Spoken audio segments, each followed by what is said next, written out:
नमस्कार. धरणगाव बस स्थानकात सध्या विद्यार्थ्यांची मोठी कोंडी होताना दिसत आहे.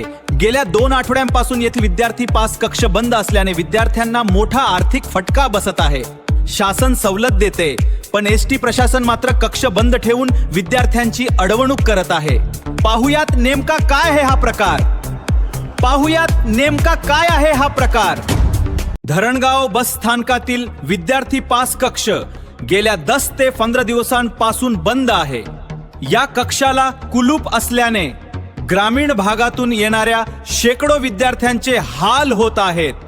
जळगाव, अमळनेर, चोपडा आणि ठिकाणाहून ITI, काणी कॉलेज आणि टायपिंग क्लाससाठी येणाऱ्या विद्यार्थ्यांची संख्या मोठी आहे.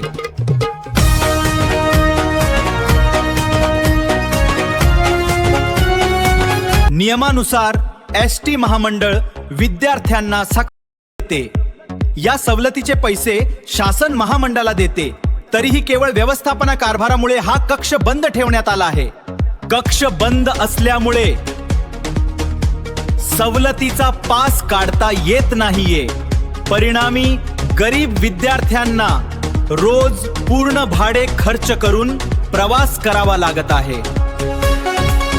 एरंडोल आगार व्यवस्थापकांनी उत्पन्नाचे कारण पुढे करून हा कक्ष बंद ठेवल्याचे बोलले जात आहे. मात्र यामुळे विद्यार्थ्यांचे शैक्षणिक आणि आर्थिक नुकसान होत आहे.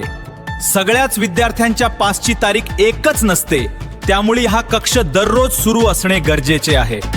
आता तरी एरंडोल आगार व्यवस्थापन याकडे लक्ष देऊन हा कक्ष तात्काळ सुरू करणार का, असा प्रश्न उपस्थित केला जात आहे.